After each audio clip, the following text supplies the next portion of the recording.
ఇక్కడికి విచ్చేసిన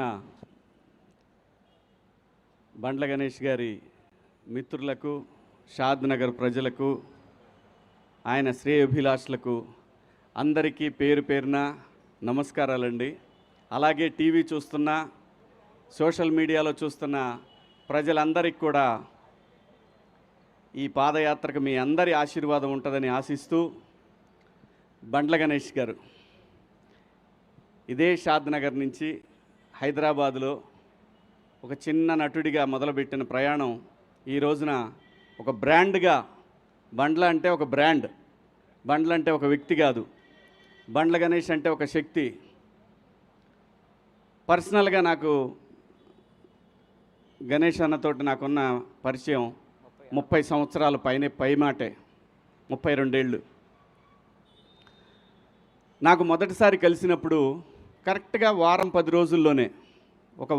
రోజుల్లోనే ఆర్టిస్ట్గా చేస్తున్నప్పుడు నాకు కమ్యూనికేషన్ లేదు. అంటే ఫోన్ కానీ, అప్పుడు ఫోన్ కూడా లేదు, పేజర్ ఉండేదన్నమాట. ఎవరన్నా ఫోన్ చేసి ఆర్టిస్ట్గా మాకు కావాలి అని చెప్పడానికి పేజర్ ఉండేది.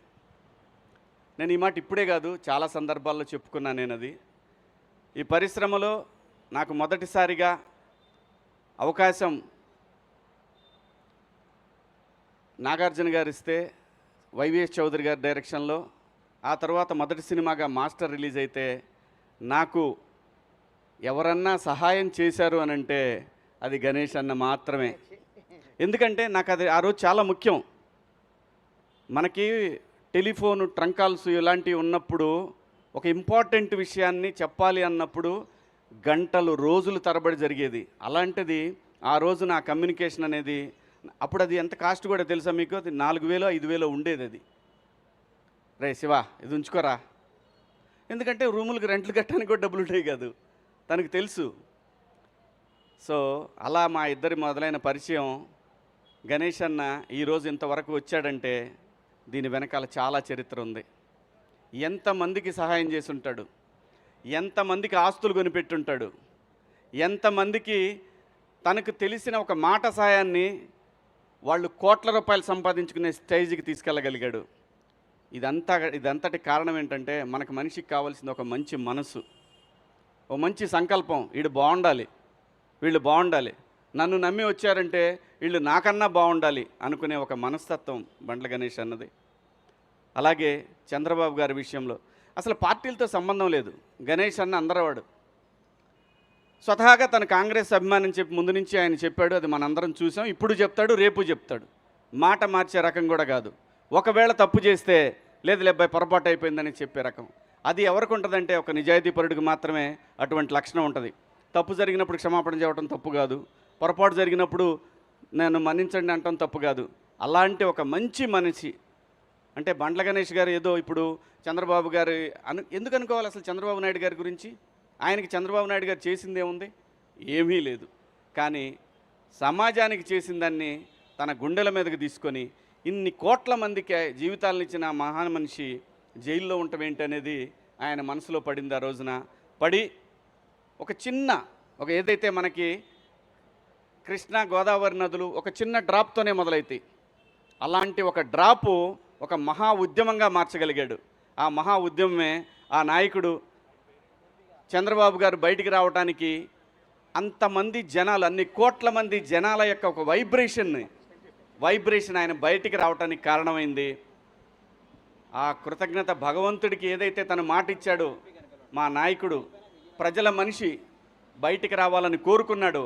ఆ కోరిక మేరకు ఆ భగవంతుడు కరుణించి ఆ రోజున బాబు గారికి బెయిల్ రావడం, బయటికి రావడం. ఆ తర్వాత ఏం జరిగిందో మీరు అందరూ చూశారు. మరి ఊరికే మాటలంటాం అందరికీ సాధ్యమే, ఎవరైనా అనొచ్చు ఒక మాట. కానీ తన అన్న మాట ప్రకారం ఈ రోజున షాద్ నగర్ నుంచి, అంటే తనకి ఏదైతే తన జీవితం మొదలైన ఈ ప్లేస్ నుంచి వెంకన్న దగ్గరికి మొదలుపెట్టాడు ఈ ప్రయాణం. ఇవాళ తను ఒక 40-50 మందితోటి మొదలు పెడుతున్నాడేమో, కానీ ఇది అక్కడికి వెళ్ళేసరికి ఒక మహాసముద్రంలాగా మారిద్ది. మనందరం చూస్తాం. నేను కూడా వస్తాను నీతో అన్నాడు.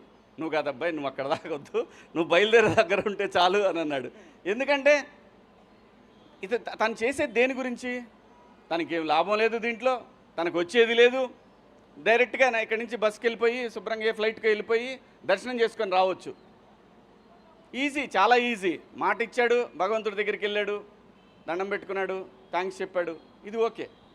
కానీ అలా కాదు. తను ఏదైతే అనుకున్నాడో అనుకున్న మాటని మాట మీద నిలబడాలి అనేది ఒక సంకల్పం ఏదైతే ఉంటుందో ఆ మనిషి ఇప్పుడు మనం చూస్తున్న ఈ బండ్ల గణేష్ గారు ఇంకా ఎక్కడో చూస్తాం, మనం ఇంకా వేరే లెవెల్లో చూస్తాం. ఏ మనిషికైనా అంతేనండి, నాట్ ఓన్లీ బండ్ల గణేష్ గారు, ఎవరైనా సరే ఇక్కడ నిజాయితీ ఉండాలి. ఇక్కడ నిజాయితీ ఉంటే నేచర్ మనతో వస్తుంది, సమాజం మనతో వస్తుంది.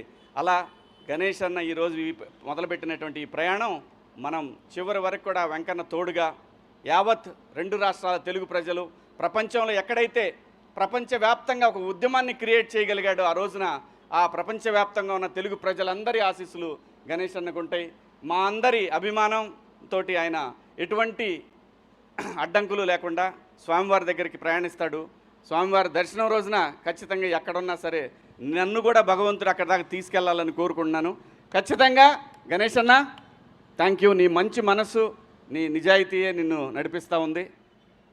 ఎక్కడ గణేష్ అన్న నాకు ఆ రోజు 32 ఏళ్ల క్రితం తలుచుకుంటే అసలు ఎలా మారిపోతుంది జీవితం అంటే సంకల్పం అండి. ఏ మనిషికైనా సరే నాకు అది కావాలి, ఆ టార్గెటెడ్గా నిజాయితీగా పనిచేస్తే దానికి బండ్ల గణేష్ అన్న అవ్వచ్చు. బండ్లు అనేది ఒక బ్రాండ్. ఈ బ్రాండు కలకాలం చిరకాలం 10 మందికి సాయపడుతూ ఉండాలని మేమందరం నీ వెనకాల ఉంటామని ఆ భగవంతుడిని కోరుకుంటూ థ్యాంక్ యూ అన్న. All the best, happy journey. Thank you very much Shivaji గారు.